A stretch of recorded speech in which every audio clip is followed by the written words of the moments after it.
You want me to put that on my Tudor?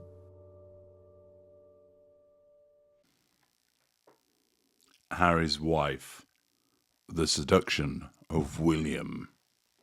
Hello, I'm H.G. Tudor.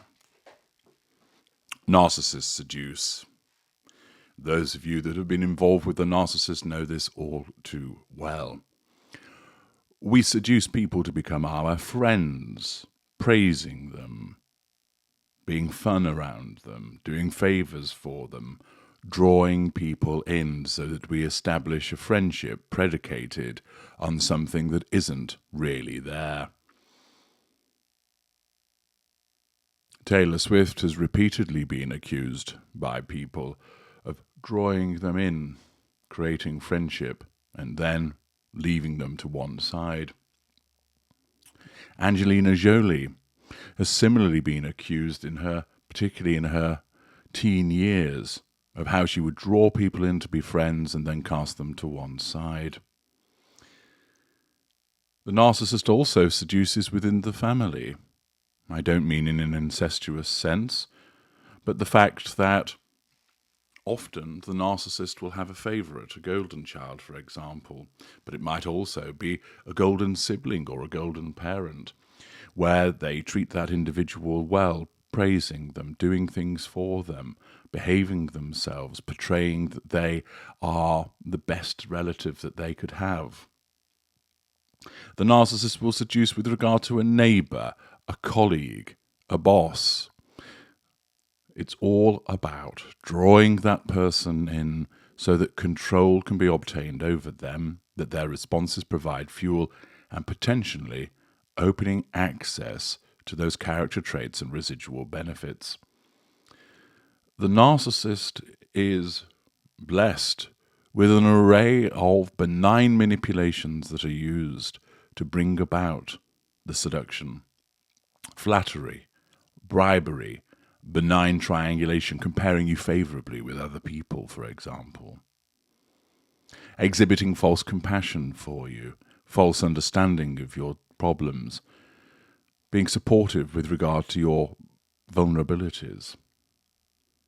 Of course, when it comes to an intimate seduction, things are cranked up several levels as the narcissist then utilizes sex as a means to seduce.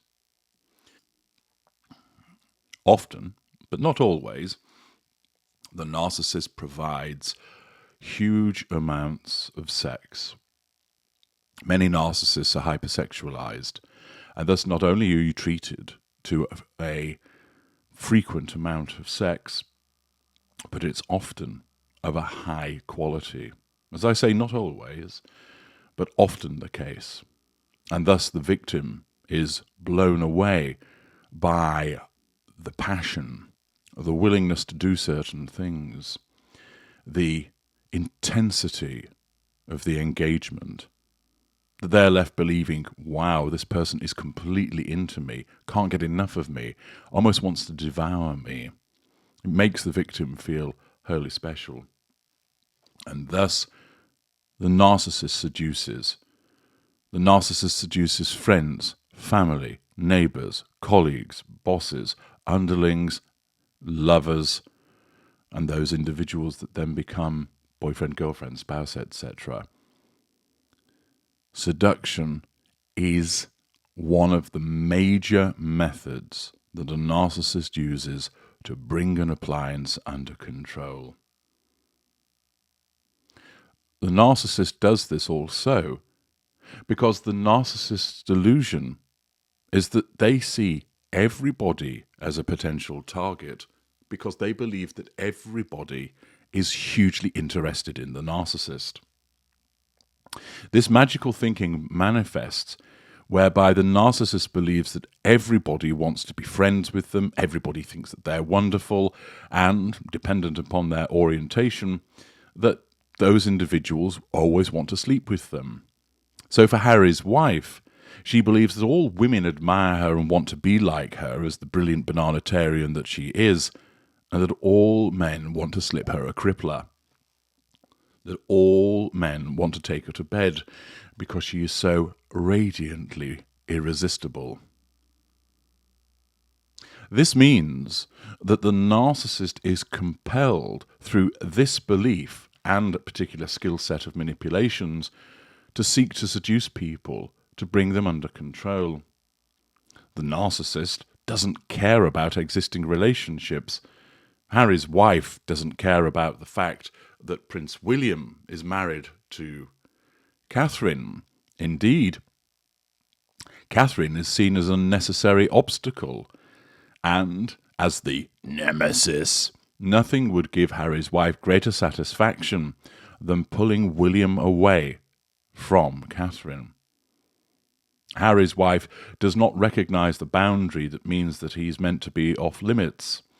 Anybody is a target for her because of her sense of entitlement, lack of accountability for her behaviour, and also, of course, because she simply believes that this is the way that it's meant to be, that William wants her, and therefore if she wants William, everything's all right.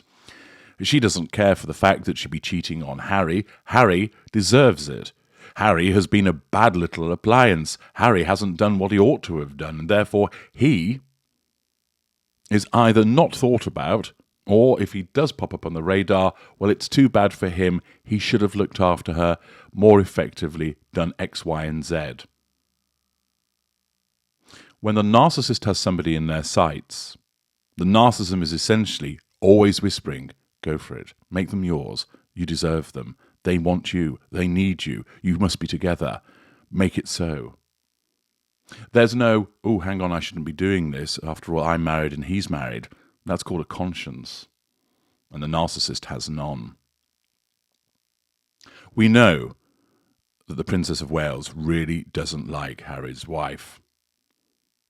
Part of that reason is because, having joined the royal family, Catherine adhered to the principles of service and recognised that a particular life that she perhaps once enjoyed, she could no longer, and that those sacrifices have to be made because that's what happens when you enter the royal family. She embraced the institution, and her natural emotional empathy is demonstrated time and time again in the way that she deals with people. She doesn't like the way that Harry's wife has behaved. She doesn't like the way that Harry's wife has sought to dictate terms to other people, that she's fought against the institution, which Catherine became very much a part of. However, Catherine's dislike of Harry's wife goes further than that, because she knows full well that Harry's wife has had designs upon her husband, and indeed she will have witnessed instances of her being overly flirtatious towards William. It will have been, for instance, the way that she has spoken to him, probably adopting a breathy, silly little voice, the way that she has batted her eyelashes at him, the way that she has been overly tactile, laughing at his jokes, "Oh, William, you're so funny," and giving another admiring look. The way that she's gravitated towards William at events, perhaps trying to even steer him away from his wife. Catherine will experience some jealousy. After all, she's not devoid of narcissistic traits herself. She wouldn't go so far as to suddenly grab Harry's wife by the hair and punch her in the gob, but certainly she is no fool, and she will have certainly witnessed the way that Harry's wife has behaved around her husband. As I've been speaking, you've seen some of the pictures that show the way that Harry's wife looks at William. That of itself shows a sense of entitlement to gaze on him in the way that she does, doing so in public, not caring about the fact that she's caught looking at him this way. You will see one of the pictures where they're touching one another. That's fuel being provided by William to Harry's wife, and you can see the unbridled glee on her face. Oh my gosh, William's touching me. William's touching me. He loves me. He adores me. Because that's what she will be thinking. In that deluded mind of hers, she believes that any attention that William gave her meant that he fancied her, that he wanted to be with her and not with Catherine. That's the way that narcissist minds work. She doesn't realise that William was just being polite, being kind. After all, she became his sister-in-law. and that he did his best to make her feel welcome. The narcissist will regularly misinterpret friendly, kind, polite actions as meaning, he wants me. That's because that is the natural setting of the narcissist's mind to believe that every man around her wants to bed Harry's wife. There is no doubt that Harry's wife has flirted with William, battered her eyelashes at him, gazed adoringly at him, because her narcissism dictates that she believes that he wants her too. Bear in mind also that with Harry's wife, she believes that she should be queen, not Catherine. And upon realising that it's not really going to happen, unless there is that much vaunted airplane crash, that she wasn't going to get there with Harry. And because she believes that she's the most important person in the world, she cannot understand how she has been denied this and instead believes that William should be hers. She believes that William should be hers because, well, she is she. She is Harry's wife, irresistible, gorgeous, dripping with allure, and therefore any man would want to drop to his knees and beg for involvement with her. But further than that, she believes that she belongs with William because in her deluded mind she thinks she ought to be queen. She will, of occasions, sought to take William to one side so that she can spend time with him in an attempt to start to work her magic on him, to try and draw him in, to make him fall for her. I'm not suggesting that she will have necessarily been so bold, for instance, to suddenly grab his crotch or try and kiss him, but some narcissists do that, causing a major brouhaha behind the scenes. Undoubtedly, however, she will have started to try and seduce William, because as a narcissist of the nature of which she is, that is what she does. Not only does she want to assert control over Catherine by stealing her man, she also wants to assert control over William, and the narcissist will use seduction to do so. Therefore, it follows very clearly that she will have made overtures towards William. William's a normal, which means he's not affected by an addiction to the narcissist.